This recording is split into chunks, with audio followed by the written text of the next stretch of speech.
Hello বন্ধুরা, তোমরা সবাই কেমন আছো? আশা করি তোমরা সবাই খুব ভালো আছো। আর আমিও বেশ ভালো আছি। তো বন্ধুরা, আজকে ঘুম থেকে উঠেই শুনলাম রান্নাঘর থেকে রান্নাঘরের অনেক আওয়াজ আসছে আর অনেক স্মেলও আসছে রান্না করার। তো আমি রান্নাঘরে গিয়ে দেখলাম যে আমার শাশুড়ি মা অনেক কিছু রান্না করে রেখেছে আজকে আমার জন্য। আর আমার বউ শাশুড়ি মাকে হেল্প করে দিচ্ছে। তারপরে বুঝলাম যে আজকে হলো জামাই ষষ্ঠী। জামাই ষষ্ঠীর জন্য আজ শাশুড়ি মা আমার জন্য অনেক অনেক আইটেম বানিয়েছে। তো বন্ধুরা, এই জামাষটির জন্য আমি তো মোটেও রেডি ছিলাম না, তাই তাড়াতাড়ি করে বউকে আর বাচ্চাকে নিয়ে আমি মার্কেটে গেলাম। মার্কেটে গিয়ে শাশুড়ি মায়ের জন্য একটা শাড়ি পছন্দ করলাম। আমার শাড়ি আমার বউই পছন্দ করছিল, আমি আর ছেলে জাস্ট এমনি সাজাচ্ছিলাম আর কি। তো বন্ধুরা, শাড়ি আর টুকটাক কিছু কিনতে কিনতে বেশ ভালোই দেরি হয়ে গেছিলো আমাদের। তাই এসে তাড়াতাড়ি করে স্নান করলাম, স্নান করে এবার খেতে বসার পালা। যেই না খেতে বসবো, আমি তো এত আইটেম দেখে অবাক। যে এত রান্না কে কখন করলো। তারপর আমার বউ বললো যে আজকে আমার শাশুড়ি মা ভোর 5টার সময় উঠে থেকে এসব রান্না করা শুরু করেছে, তাই এত সব করতে পেরেছে। আবার বউ একটু হেল্প করে দিয়েছে যদিও, কিন্তু তাও বলতে হবে শাশুড়ি মা আজকে অনেক অনেক অনেক এফোর্ট দিয়েছে আজকে জামাই ষষ্ঠীর জন্য। তো বন্ধুরা, এখন আমি খেতে বসে গেছি।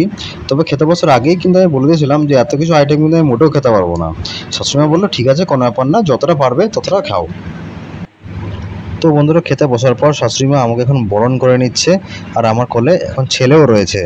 আমার শাশুড়ি মায়ের মতে আজকের দিনটা ওনার কাছে নেই, খুবই স্পেশাল। যাই হোক, শাশুড়ি মায়ের একমাত্র আমি জামাই, তো তাই জামাই আদরটা কিন্তু বন্ধুরা আমি বেশ ভালোই পাই।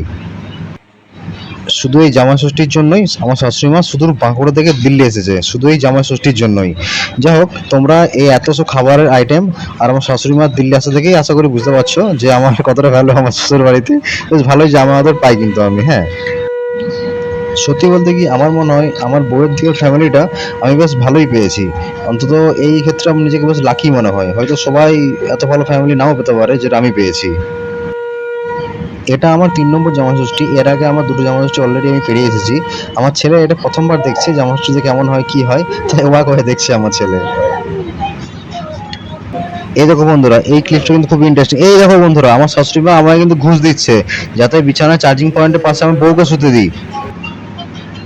যাই হোক বন্ধুরা, খাওয়া শুরু করার আগে আমি শাশুড়ি মায়ের জন্য যেগুলো কিনে এনেছিলাম ওগুলো শাশুড়ি মাকে দিয়ে দিলাম।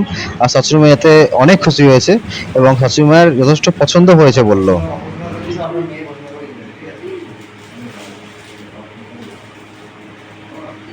বন্ধুরা, ভেবেছিলাম কম করে খাবো, কিন্তু কম করে খাবো ভাবলেও আস্তে আস্তে করে খাওয়াটা অনেকটা বেশি হয়ে গেল, পেটটা পুরো ভরে গেছে আমার। তো যাই হোক বন্ধুরা, আমার তো খাওয়া বেশ ভালোই হলো। তোমাদেরও আশা করি জামা ষষ্ঠী ভালোই গেছে। তো চলো বন্ধুরা, আবার পরে ভিডিও দেখা হবে। তোমরা সবাই খুব ভালো থেকো।